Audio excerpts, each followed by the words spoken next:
속지 말라. 악한 동무들은 선한 행실을 더럽히나니 깨어 의기를 행하고 죄를 짓지 말라. 하나님을 알지 못하는 자가 있기로 내가 너희를 부끄럽게 하기 위하여 말하노라. 아멘.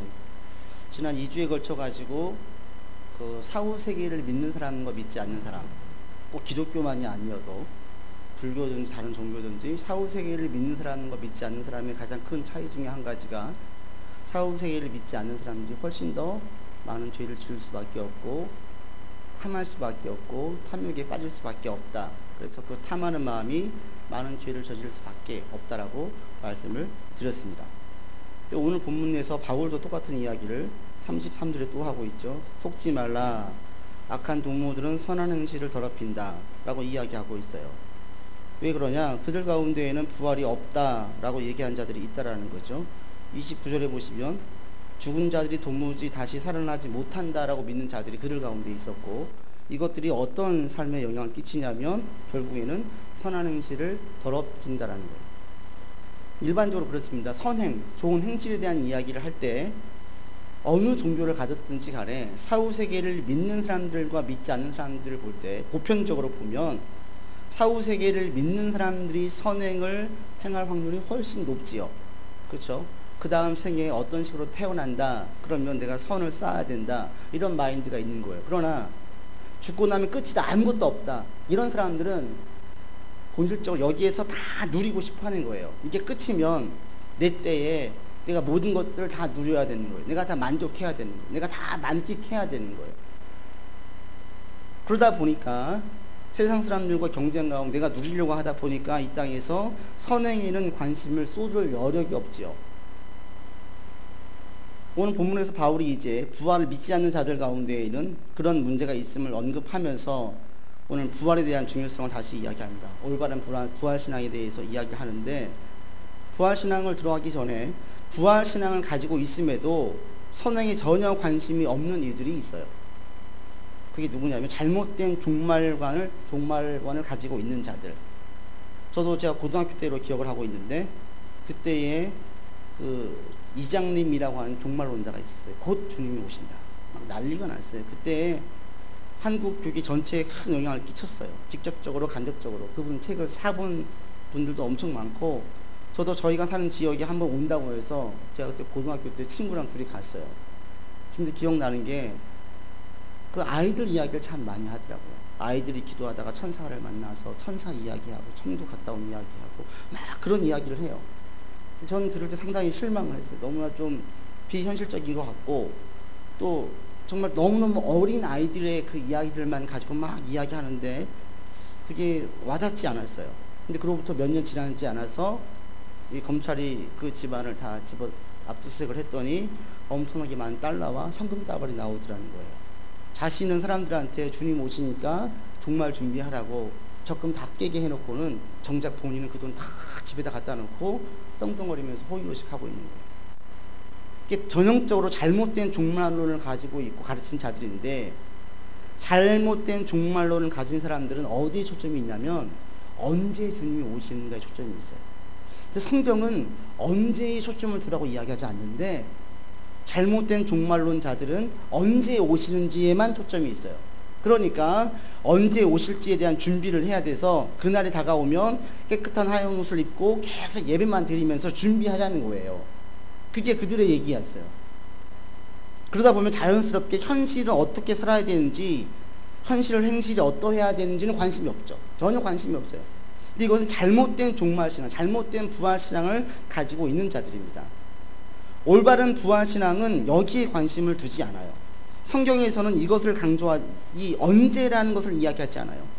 이게 종말론에 대하여서 성경을 조금만 관심을 가지고 보면 금방 알 수 있습니다. 마태복음 25장이 종말장이에요. 그때 예수님께서 말씀하십니다. 너희는 그 날과 그 시를 알지 못한다. 언제 올지 알지 못한다라는 거예요. 사도 바울도 데살로니가에서 이야기를 합니다. 데살로니가 교회의 성도들에게 저희가 평안하다, 안전하다 할 그때에 잉태된 여자에게 해산 고통이 이런 것과 같이 홀연히 예수께서 오신다. 그 당시에는 여자가 언제 아기 낳는지를 알 수가 없으니까 주님의 오심에 대한 비유를 여자가 해산의 고통이 따르는 것을 비유를 든 거예요. 베드로도 마찬가지였어요. 그의 주님의 날이 도적같이 온대요. 도적이 예고하고 와요? 아니에요. 다 자고 있을 때 아무도 모를 때 와요. 요한계시록에서도 예수님의 말씀을 사도 요한이 대언해요. 내가 도적같이 오겠다. 그러면서 언제 올지는 아무도 모른다. 이 전제예요. 그러니까 누군가 만약에 아무리 기도를 많이 하든지 아무리 성경을 많이 읽든지 아무리 거룩한 홀리 보이스를 가지고 있고 아무리 행실이 깨끗해도 주님이 언제 오신대 이러면 그냥 딱 귀를 닫으세요. 이거 성경에 없는 맞는 말이 아니에요. 그러면 하나님께서 예수님께서 또 많은 사도들이 왜 종말로 주님이 오신다를 계속 강조했을까요? 마태복음 25장에서 예수님께서 말씀하세요. 그런즉 깨어있으라. 종말을 강조하신 이유는 반드시 오신다. 이걸 강조하신 이유는 그러니까 졸지 말고 깨어있으라에 초점이 있지. 그러니까 매일같이 모여가지고 흰옷 입고 예배드리라에 초점이 있는 게 아니에요. 종말론에 있어서 강조하는 것은 깨어있는 거예요. 오늘 본문도 마찬가지입니다. 여러분 34절 보십시오. 어떻게 시작해요? 깨어 의를 행하고 깨어로 시작해요. 매우 간단한 낱말인데 이 한 낱말이 가볍게 넘어갈 단어가 아니에요. 매우 중요해요. 깨어라는 것은 이 원어의 뜻이 어떤 뜻이냐면 술 취한 상태에서 깨어서 근신하는 것, 자기를 컨트롤할 수 있는 상태예요. 술 취한 상태에서 일어나는 것.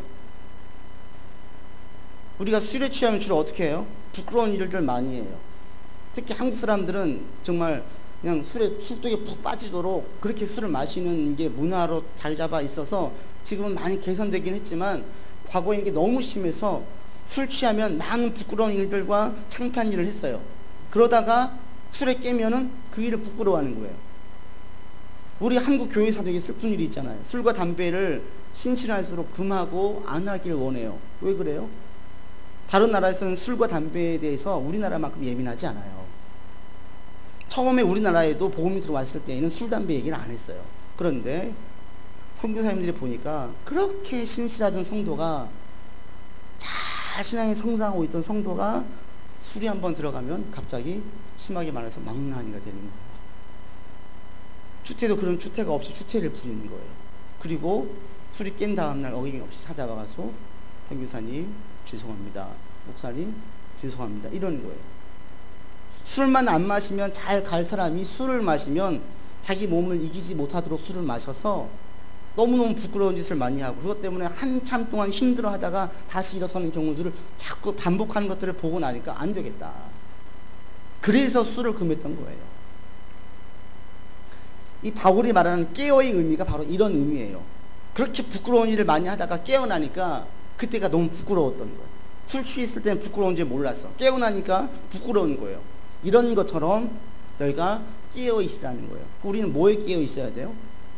우리는 술을 안 마신다면 만약에 내가 술에 취해 있지 않다면 뭐에 깨어 있어야 돼요? 바울은 성경에서 일관되게 말하는 것은 세상에 취하지 말라는 거예요. 세상에. 우리가 깨어 있어야 될 것은 세상에 취한 상태에서 깨어나는 거예요. 세상에 취하면 술 취한 사람들처럼 부끄러운 짓을 많이 해요. 예수를 믿고 난 다음에는 내가 이런 세상에 취하지 말아야지 라는 마음을 계속 가지고 이걸 의식하라는 겁니다. 여러분도 마찬가지예요. 내가 예수님께서 오실 거야. 난 부활할 거야. 주님 심판하실 거야. 깨어 있어야지. 이건 뭐냐면 내 세상에 푹 빠져 살지 말아야지 이 이야기예요. 세상에 취한다. 술에 취하듯이 세상에 취한다. 세상에 취하게 되면 크게 나타나는 특징들이 몇 가지 있어요. 가장 첫 번째는 제가 볼 땐 양심이 마비돼요. 세상에 취한다는 것은 세상을 사랑하는 거예요. 세상을 사랑한다는 것은 세상 사람들이 좋게 보고 높게 평가하는 것들을 나도 추구하는 거죠. 세상 사람들이 가장 높게 보고 좋게 보는 게 뭐예요? 돈이에요, 돈. 그죠? 돈이 최고예요. 돈의 위세는 과거보다 훨씬 더 많아졌어요. 훨씬 더 강해졌어요. 또 뭘 원해? 맨 마지막에 사람이 다 가지고 나면 원하는 게 뭔지 아세요? 권력을 원하는 거예요. 그래서 정치를 하고 싶어 하는 거예요. 명예를 원해요. 이게 모든 사람들이 원하고 추구하는 것들이에요. 근데 이런 것들을 쫓아나가다 보면 어떻게 되는 줄 아세요? 내 양심이 마비가 돼요. 그리고 양심이 무디어지다가 마비가 돼요. 그러면서 부끄러운 짓을 해도 부끄럽지 않아요. 저는 안 그럴 수 있는데요. 혹시 그렇게 생각하시는 분 있으세요? 여러분들에게 지금 큰 돈을 받을 수 있는 기회가 없어서 그렇지, 여러분들에게 누군가가 한 번만 눈 딱 감고 양심을 그냥 접고 양심이 찔림이 있어도 그냥 무시하고 한 번만 이 나쁜 짓 한 번 해. 그러면 너 평생 먹고 살 수 있는, 아니 자자손손 먹고 살 수 있는 돈이 와. 그러면 갈등하지 않을 사람들 있으세요? 이게 인간이에요. 아무도 몰라, 만약에. 아무도 모를 것 같아. 하나님만 아실 것 같아. 눈 한 번만 딱 감으면 내가 평생 먹고 살 수십억, 수백억 원의 돈이 한꺼번에 떨어져. 이러면 갈등하지 않은 사람이 없어요.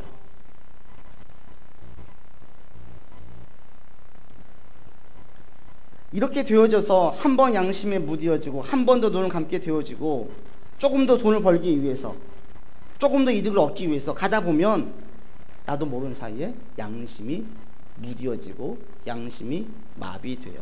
그러면 그때 되면 내가 부끄러운 짓을 해도 부끄러운지 모르고 죄를 지어도 죄인지 몰라요. 또 하나, 세상을 사랑하게 되어지면 또 하나 오는 게 뭐냐면 완악한 마음을 갖게 됩니다. 완악하다는 것은 인애와 자비의 마음이 없어진 상태를 말해요. 다른 사람들이 아파할 때 그 아픔을 느끼지 못해요. 하나님의 사랑을 누군가를 섬겨야 되는데 섬기지를 못해요. 이런 마음이 상실되어져요. 세상을 사랑하면. 왜? 세상은 온통 전부 다 자기 이익이 우선이에요. 내 이익이 먼저예요. 근데 우리는 본질적으로 이기적인 존재라 그렇지 않아도 우리는 자기중심으로 사는데 세상에서 경쟁을 하면 더 철저하게 내 걸 먼저 챙겨야 되는 거예요. 아니면 진짜 코 베어가요. 눈 뜨고 있는데도 코 베어가요. 이러다 보니까 어떻게든지 내 걸 지켜야 돼요. 내 걸 지키려고 하면 어떻게 돼요? 점점 무자비해져요. 완악해져 가요. 남의 일에는 우리는 공의로워요. 공정해요. 나에게 피해가 없으면 우리는 좋은 말 해요. 그러나 나의 이익에 피해가 되어지고 내게 어떤 해를 가져올 일이라면 우리는 그 당시에 공의와 공정과 자비는 다 사라져요. 오늘 기도할 때도 나왔는데 난민의 문제가 있어요. 이전에는 우리에게 와닿지 않았어요. 지금 우리 이제 와닿는 문제가 되었어요. 많은 이야기가 나오고 있어요. 와닿지 않을 때는 그래 도와줘야 돼, 구제해줘야 돼, 하는 게 좋지 라고 얘기해요. 그런데 현실적으로 우리 문제가 되니까 다 그렇게 이야기하지 않아요. 많은 부분의 사람들은 저건 진짜 난민이 아니야, 저 봐봐, 저 사람들 어떻게 들어와서 불법으로 들어와서 더 큰 돈 벌려고 지금 하고 있는 거야, 여러 이야기가 나오는 거예요. 이전에 드라마 가운데 그런 게 있었어요. 어떤 고등학생 아이가 성폭행을 당했어요.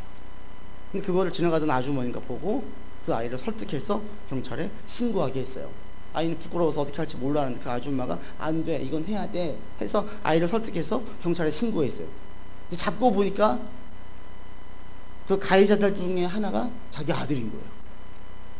그때부터 이 아줌마의 태도가 바뀌어요. 단순히 심판하게 해야 돼 했는데 내 아들 고등학생, 내 아들 인생이 망쳐지니까 어떻게든지 합의를 보려고 합니다. 그때부터 뭐가 돼요? 저 여자아이의 고통과 아픔은 안중에 없어요. 일단 내 아이를 살려야 되는 거예요. 우리가 나의 문제가 관련되어지면 다 이렇게 바뀌어요. 자비하지 않아요. 세상은 이것들을 더 우리에게 더 강도 깊게 몰아가요. 너 일단 네 거 챙겨야 돼, 네 거 챙겨야 돼, 계속 네 거를 챙기래요. 그러다 보면 이 사람들이 죽어지든 아파지든 정리해고 당해서 어떻게 실제 상태가 되든 신경 안 써요. 일단 나만 살면 된다라는 거예요. 그래서 세상은 점점 더 무자비해져요. 인애와 자비가 없어져요. 그리고 무례해져요. 더 무서운 게 뭔지 아세요? 가장 심각하고 무서운 것은 자신이 지금 이런 큰 죄와 이런 부끄러운 일을 하고 있는 것을 모른다라는 거예요. 자신이 얼마나 무자비한지, 얼마나 완악한지, 얼마나 양심이 무디어지고 마비가 되었는지를 몰라요. 그리고 그냥 가요. 부끄러운지를 모르고 가요. 그런 사람들이 지금 너무 많아요. 전 여러분들이 세상에 취하지 않기를 바랍니다. 늘 깨어있는 데 힘쓰기를 바랍니다. 즉 우리가 뭐냐면 부드러운 마음, 선한 양심, 가끔씩 내 자신을 돌아보고 살펴보면서 객관적으로 하나님의 시각으로 나를 평가할 수 있기를 바랍니다. 우리는 본능적으로 자기중심적이고 자기 보호적으로 평가하고 해석을 해요. 객관적인 시각으로 못 봐요. 자꾸 보려고 하셔야 돼요. 그럴 때 우리를 가장 이렇게 깨어있게 만들 수 있는 가장 강력한 힘이 뭔지 아세요? 그것은 말씀이에요. 말씀이 나를 깨어있게 만들어요. 여러분들 가능하시면 정말 성경을 좀 사랑하면 좋겠어요. 제가 몇 번 말씀드렸는데 저는 이제 개척한 다음부터 계속 1년에 한 번씩 일독을 하고 있다라고 말씀을 드렸는데 여러분도 가능하시면 성경을 자꾸 펴서 읽으셨으면 좋겠어요. 하나님 말씀만큼 우리를 깨어있게 만드는 게 없어요. 제 설교를 준비하다가 여기 지금까지 제가 설교 드렸던 이 내용에 딱 맞는 인물이 한 명 있어요. 그게 누구냐면 다윗이에요. 다윗. 그대로 맞아요. 다윗이 일생일대의 가장 큰 정말 끔찍한 죄를 저지르죠. 장군 아내를 취해가지고 그 장군을 죽게 만들고 집안을 완전히 망가뜨려요. 근데 그때 다윗을 묵상을 해보면 딱 이 코스예요. 다윗이 언제 그 여인에 대한 음욕을 먹어요? 늦은 시간에 일어났어요. 이게 뭐냐면 왕의 자리에서 어느 정도 안주하고 왕의 자리를 지위를 누리는 거예요. 마음이 풀어지는 거예요. 지금 요압 장군을 비롯해서 사람들은 전쟁터에 나가서 전쟁을 하고 있는데 이전 같으면 함께 전쟁터에 나갔던 다윗이 어느 날인지 왜인지 그날은 늦게까지 잠을 자요. 늘어져 있는 거죠. 마음이 풀어졌어요. 취해 있는 거예요. 눈을 뜨니까 여인이 보여요. 데리고 왔어요. 취했어요. 왕의 권한으로 취했어요. 근데 그런 다음에 자기가 이 여인이 임신했다는 것을 알고 숨기기 위해서 그 여인의 남편을 불렀어요. 우리아를 불렀어요. 그랬더니 이 남편이 합방을 유도했는데 잠을 자지 않고 지금 자기 동료들은 전쟁터에 싸우고 있으니까 집에 들어갈 수 없다고 이야기해서 집에 안 들어가고 다시 그냥 갔어요. 오히려 다윗은 자기의 죄를 숨기려고 했는데 오히려 이 장군의 충성스러운 모습만 더 보게 만들었어요. 그럼 보통 어떻게 해야 돼요? 자책해야죠. 내가 지금 무슨 짓을 했는가 부끄러워해야 되죠. 그런데 그렇게 하잖아요. 다윗은 더 무자비하게 나가요. 요압 장군에게 편지를 보내가지고 얘를 전쟁터에서 사지로 몰아서 죽게 해라. 우리아를 죽여요. 전혀 부끄러움이 없어요. 무자비해져요. 양심의 마비가 되어져요. 그리고 난 지 얼마 안 돼서 나단 장군이 와요. 나단 선지자가 와요. 와서 한 사람이 지금 억울한 일을 당했습니다. 이 부자에게는 양과 소가 엄청 많은데 작은 암양 새끼 하나 가지고 있는 가난한 사람이 이 부자한테 그걸 뺏겼습니다. 손님 오니까 부자는 자기 거 주지 않고 작은 암양 새끼 하나 뺏어다가 그 사람을 대접했습니다. 다윗이 노발대발해 하면서 이 사람은 반드시 하나님 앞에서 죽을 죄를 졌다라는, 죽을 자다. 그래서 양 새끼의 4배를 갚아야 된다라고 판결을 딱 내려요. 그러자마자 나단이 다윗을 탁 지목하면서 당신이 바로 그 자입니다. 그래요. 그때 다윗이 회개해요. 근데 놀라운 사실은 그 전까지 다윗은 자기가 그렇게 악한 자라는 생각을 못했다라는 거예요. 다윗이 누구예요? 사울에게 쫓길 때에 계속 의의 길을 갔던 사람이에요. 하나님 아시지요? 사울이 지금 저를 아무런 잘못도 없는 저를 죽이려고 합니다. 악인입니다. 하나님, 그러나 저는 저 사울을 죽이지 않겠습니다. 하나님께서 기름 부으신 자이니까 저는 저 사람을 벌하지 않겠습니다. 근데 하나님 아시지요? 저는 의의 길을 갈 테니까 저를 보호해 주시고 더 사울을 벌하여 주십시오. 이게 다윗의 젊은 날의 인생이었어요. 근데 지금 그렇게 싫어했던 악의 길, 죄의 길을 지금 다윗이 가고 있어요. 그런데 자신이 그 길을 가고 있는지를 몰라요. 오늘날 세상에 많은 사람들이 어떨 것 같으세요? 양심 마비됐어요. 부끄러운데 부끄러운 줄을 몰라요. 너무 뻔뻔해요. 돈 때문에, 명예 때문에, 권력 때문에. 이런 다윗이 나단의 말을 듣고 나단을 통해서 여호와의 말씀을 듣고 회개해요. 그러면서 시편에 있는 것처럼 구원의 심령 회복해 주십시오. 은혜 주십시오. 그리고 회복되어져요. 그러자 다윗 가운데에 무자비했던 다윗 마음 가운데 인애와 자비의 마음이 생겼어요. 어떻게 알 수 있는지 아세요? 다윗이 밧세바를 다시 데려오는 거예요. 인간의 모든 심리 중에 그렇게 사모하면요, 얻고 나면 또 얻은 것만큼 그렇게 싫어하는 경우가 있어요. 실질적으로 다윗의 장남, 아들이었던 장남 암논이 다른 배다른 여동생 다말을 그렇게 원했어요. 강제로 욕을 보였어요. 근데 이 여인을 취한 다음에 이 암논이 그렇게 사모했던 것보다 더 심할 정도로 이 여인을 보기 싫어져 해가지고 그냥 내보내요. 내쳐요. 그 일로 결국 압살롬이 암논을 죽이게 됐는데, 인간의 심리가 그렇게 원하는 것을 얻고 나면 별로 이제는 그렇게 좋아하지 않아요. 다윗에게 밧세바는 부끄러움과 수치와 자신이 죄의 길로 갔던 것들을 계속 기억나게 해주는 여인이에요. 왕의 입장에서 얼마든지 이 여인을 내치고 보지 않고 무시할 수 있어요. 아무도 뭐라고 하지 않아요. 근데 다윗이 이 여인을 취해요. 그리고 이 여인에게서 낳은 아이를 후에 왕으로 삼아요. 이게 뭐냐면 다윗에게 있었던 무자비함이 자비함으로 바뀐 사인이에요. 보통 사람들은 숨기죠. 안 해요. 이 일을 통해서 얻은 아이를 왕으로 안 세워요. 그럼 다윗 가운데는 그걸 깨닫게 된 거예요. 여호와의 말씀이 다윗으로 하여금 무자비한 그를 깨어있게 만들었어요. 세상에 취해 있던 그를 깨어나게 만들었어요. 그래서 세상에서 깨어나게 되니까 양심이 회복되어지고 부끄러움을 알게 되어지고 주님께 회개하게 되어지고 그 회개와 함께 자비한 마음으로 그 여인을 다시 안타까운 마음으로 바라보고 내가 지금 무슨 짓을 했던가 알게 되어지면서 그 여인을 지켜주는 거예요. 오늘날 무자비하고 완악하고 난폭하고 성경에 나와 있는 수많은 죄들이 우리 가운데 얼마나 많아요? 그게 우리 양심이 마비되고 무뎌지니까 그래요. 부끄러운 줄을 몰라요. 전 여러분들이 그래서 늘 나 스스로라고 나는 안 그럴 거야. 여러분 절대 자신하지 마세요. 다윗도 무너졌다면 우리는 얼마든지 무너질 수 있어요. 그럴 때 우리는 무너지지 않을 기회가 가장 좋은 것은 딱 한 가지, 말씀을 사모하는 거예요. 말씀으로 계속 나를 경책시키고 깨어있게 만드는 거예요. 히브리서에 있는 말씀처럼 하나님의 말씀이 살아있다라는 것, 운동력이 있어가지고 자구에 날이 선 검과 같아서 내 혼과 영과 관절과 골수를 쪼개는 그런 경험들이 우리 가운데 있어야 돼요. 부족한 저의 설교지만 여러분 설교를 들으면서 막 소름이 돋고 마음에 찔림이 있고 또는 막 힘을 얻게 되어지고 예배 이후에 집에 갔는데 계속 말씀이 맴 돌아가지고 이게 떠나가지 않고 잠 못 이루는 경험들이 전 여러분들 가운데 있기를 바랍니다. 이제 혼과 영과 관절 골수를 찔러 쪼개는 거예요. 이런 사람들은 세상에서 깨어 있을 수 있어요.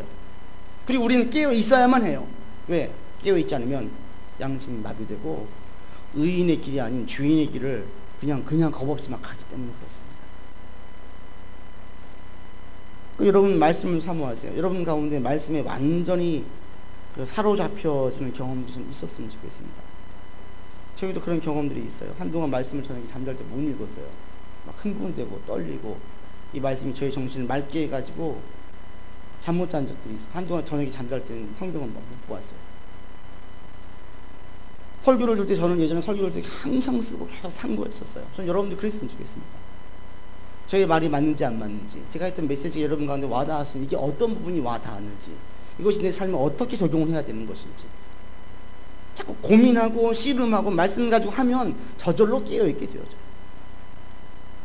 저 여러분들이 그렇게 늘 말씀을 통해서 깨어있고 히브리서에 있는 말씀과 같은 그런 경험들이 말씀의 능력을 경험하는 여러분들 되기를 바랍니다. 여러분 할 수 있으면 성경책 펴서 매일매일 보세요. 자꾸 좋은 말씀이 있으면 묵상하세요. 많이 안 읽어도 되니까 와닿는 말씀이 있으면 이게 왜 내게 와닿는지, 이 말씀이 왜 내게 위로가 되는지, 이게 어떻게 내 삶의 지침과 지혜가 되는지 자꾸 경험해 보시라는 거예요. 그래서 바울은 본문에서 깨어로 시작을 해요. 그 다음에 깨어있는 부활신앙을 가진 우리들이 또 할 게 있습니다. 여러분 34절을 다시 한번 봅시다. 같이 읽겠습니다. 깨어 의를 행하고 죄를 짓지 말라. 하나님을 알지 못하는 자가 있기로 내가 너희를 부끄럽게 하기 위하여 말하노라. 깨어서 뭘 하라는 거예요? 의를 행하라는 거예요. 우리가 깨어있는 우리가 이 땅에 살면서 다른 사람들과 관계를 가질 때에 할 일이 뭐냐면 의를 행하는 것을 첫 번째로 마음에 두셔야 돼요. 우리가 사람들을 만날 때 어디에 첫 번째 관심을 둬요? 저 사람들에게 돈이 되는지 안 되는지, 내 승진에 플러스가 되는지 안 되는지. 세상에선 다 여기에 관심을 두고 관계를 맺어요. 근데 그리스도인이라면, 여러분들 여기에 무심하라는 얘기가 아니에요.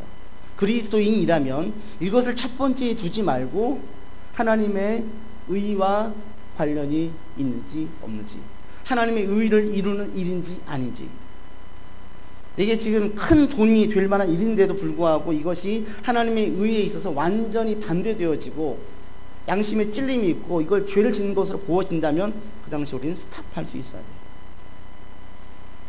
조금 내가 손해가 되는데 이것이 하나님의 의에서 옳다면 그것을 행할 수 있어야 돼요. 이게 첫 번째 우리 가운데에 관심을 두셔야 될 것입니다. 우선으로 관심을 두어야 될 것입니다. 세상 사람들은 여기에 관심을 두지 않죠. 우리가 여러분들이 만약에 저와 여러분이 하나님의 의에 관심을 두고 나가면 우리는 우리의 삶에서 깨어있는 삶을 살게 되어죠. 여러분들이 그러기를 바랍니다. 더 열심히 보세요. 또 승진도 하세요. 할 수 있으면 있는 분야에서 최고가 되세요. 그러나 첫 번째 관심을 둘 것은 하나님의 의를 이루는 거예요. 그렇게 우리가 두고 나간다면 우리는 이 땅에서 깨어있는 삶을 살게 됩니다. 그래서 의를 행하라는 것은 좀 적극적인 자세이고 죄를 짓지 말라는 것은 방어적인 태도예요. 우리가 이 땅에 살면서 죄를 지을 만한 일들이 많이 생겨지는데 그때 자기를 보호하고 그러면서 적극적으로 할 일은 의를 행하라는 것입니다. 의라는 것은 하나님께서 옳게 보시는 겁니다. 하나님께서 옳게 보시는 일이라면 내가 힘써 행하려고 노력하시고 하나님께서 옳지 않게 보시는 일이라면 나는 하지 않으려고 힘써 노력하면 우리는 저절로 깨어있게 돼요. 여러분 말씀을 맺습니다. 여러분 깨어있기를 바랍니다. 우리는 가만히 있으면 세상이 휩쓸려 가요. 그리스도인들은 세상에 휩쓸려 가는 존재가 아니라 세상을 끌어당기는 존재예요. 오히려 노예 제도를 폐지하고 건전한 문화를 세우고 여성 인권을 향상시키는 데 있어서 기독교인들이 지대한 공을 세웠어요. 많은 신실한 그리스도인들이 큰 영향을 했어요.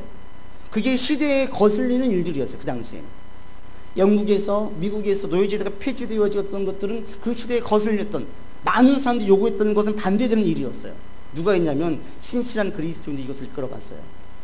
그리스도인들은 세상에 휩쓸린 가운데 휩쓸려져 가는 존재가 아니라 끌어당기는 새로운 곳을 이끌어가는 존재예요. 그러기 위해서는 깨어 있어야 돼요. 저와 여러분들이 또 우리 샬롬 교회가 깨어 있어서 여러분이 관계 맺고 있는 사람들에게 선한 쪽으로 오른쪽으로 자꾸 끌어당길 수 있는 여러분들 되기를 바랍니다. 또 우리 신도림에서 우리 샬롬 교회가 이 지역 사회와 한국 사회를 선한 쪽으로 인도하는데 한 좋은 한 샘플을 전 제시할 수 있기를 바랍니다. 그러기 위해서 우리는 깨어 있어요. 깨어 있어요. 여러분 혹시 양심이 무디어지셨어요? 처음에는 죄로 알고 했었는데 이제 죄로 느껴지지도 않으세요? 여러분 양심이 깨어 있기를 바랍니다. 그리고 우리 가운데 무자비함과 완악함과 난폭함이 있다면 회개하시고 하나님 자비의 마음을 주십시오. 누군가 아파할 때 아파할 수 있는 마음과 누군가 도움 필요할 때 하나님의 마음을 그를 하나님의 마음으로 도울 수 있는 마음을 주십시오. 여러분 가운데에 이런 마음을 함께 가지셔서 영적으로 깨어있고 또 심적으로 늘 부드럽고 온유한 마음으로 유지하면서 신앙생활 할 수 있는 모든 분들 되기를 주 이름으로 권면을 드립니다. 기도합시다. 아버지 하나님, 우리가 깨어있기를 원합니다. 의를 행하기를 원합니다. 이 세상에 휩쓸려 가서 양심이 마비되고 부끄러운 줄도 모르고 행하는 자가 되지 않게 하여 주십시오. 또 우리가 힘써서 의를 행하는 자가 되기를 원합니다.